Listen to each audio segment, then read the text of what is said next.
Oh boy, I really want to talk about this movie. This is a movie that I feel bad that it got lost on Vlare, but I was like, this and Uncaged were like movies I had to do reviews of again just to get everybody, remind them all, yeah, you need to go see these movies. You need to go out and see these movies on Amazon right now. And this is another one, an Australian horror film called Blood Vessel. Blood Vessel was just like Uncaged. I stumbled upon it while scrolling through Amazon, and when I saw the trailer for Blood Vessel, I was like, right on. I gotta go watch this right now. So, Blood Vessel is a Australian horror movie, like I said, that centers around essentially a group of survivors from during the last days of World War II who have survived a U-boat sinking a med ship going back to America. And it's a little. Here's where the suspension of disbelief begins. Yeah, because we'd have to suspend disbelief with Nazi vampires. Yeah, hold on.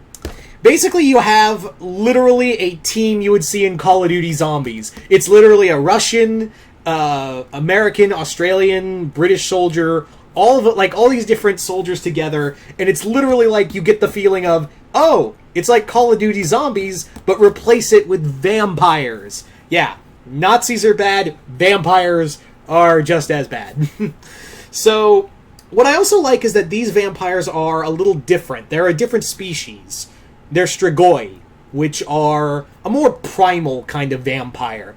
And much like what I heaped on praise for Uncaged, the other major aspect to this film, much like when I heaped on praise to Uncaged, was that this movie really plays with practical effects. There is even less CGI used in here than Uncaged. Uncaged had to use a lot of CGI for the lion, but here you see very little practical effects for the vampires, especially when you see the lead Strigoi in his full form. It's like, god damn, I salute the fucker who made this costume possible, because that right there is probably one of my favorite looks for a vampire. It's very much like a Nosferatu kind of look. It's very much a Nosferatu updated and more like, yeah, it's very much an up, and a little bit of Kurt Barlow from Salem's Lot. It's very much Kurt Barlow as well. But I really dug this. This is a very much like a grindhouse movie, too. This is also... The best way I could describe this film is if you put 30 Days of Night and Overlord, that movie Overlord, remember that one from last year? If you put those two movies together and chucked them into a blender and hit that thing on puree, you would get this movie. This movie is so much fun. And I have spent too little talking about it. Like I said, it started off with a group of people out at sea, and they've been out there for days. And one night, during their aimless sailing, they come across what looks like a derelict Nazi vessel. So they climb on board thinking, it's either die on a boat or die on a smaller boat of starvation. So, what are our options? So when they get up there, it's empty, and you kind of follow this mystery of what's going on. You follow this mystery with the rest of the group of what is going on, in how did the Nazis come across this horrendous secret they wanted to use. Very much like an Overlord, where it's a magical MacGuffin, which we do know, historically speaking, the Nazis were all about mystic and the occult. So, again, much like with Overlord, they wanted to find something mystical that could help them win the war, and oh boy, did they find it! And it was hungry. So the vampires in here are very much like your 30 Days of Night, very primal, very savage characters, but they also have a level of an intellect to them. I like that. I like having my vampires with savagery and intelligence to them. So I really dug that about these creatures. I really dug that we had, with these monsters, essentially, a, very intelligent, and they also have their own little, like, family group they stick to.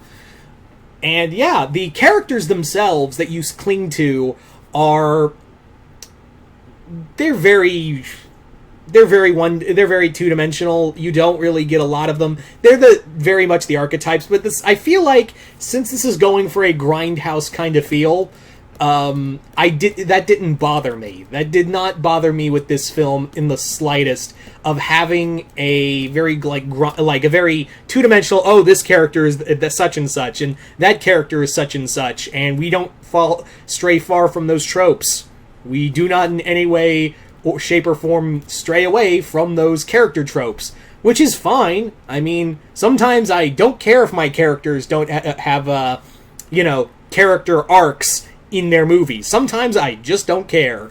Sometimes I just want to watch people die, and oh boy, do they die. They die bad. There is some horrible death in here, and like 90 to 95% of it is all glorious practical effects. I tip my hat to everyone on this project. I very much tip my hat to everyone on board this project. I love the shit out of this movie. If I decide to do a top 20, like a top 20, not top 20, top 10 movies, assuming I get to see enough movies of 2020, this will probably be on my list. In fact, all of the movies I've seen will be on this list. Maybe I'll just do a ranking, because I didn't see enough. I don't think I'm going to be able to see enough movies before the end of the year, so I'll just take what movies I saw and just rank them from best to worst. From least favorite to favorite. I'll do that. Sound good? Cool? Cool.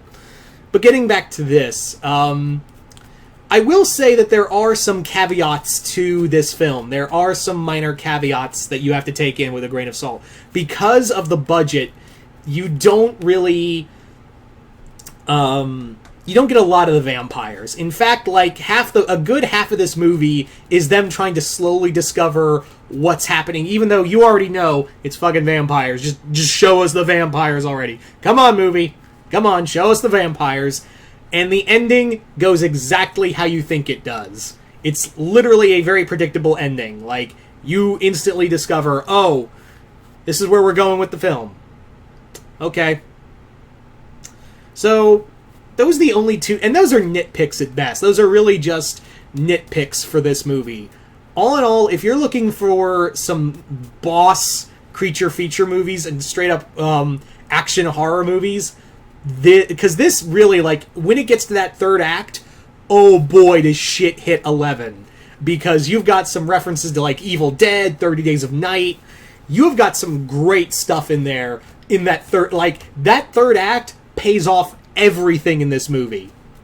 It very much so pays off everything in this movie, and I loved every second of it. So aside from those two little nitpicks I mentioned earlier, this is a badass film. This is a straight up badass film, and I highly recommend you guys to go see it. I 100% wholeheartedly, you guys need to go watch this movie, like, right now.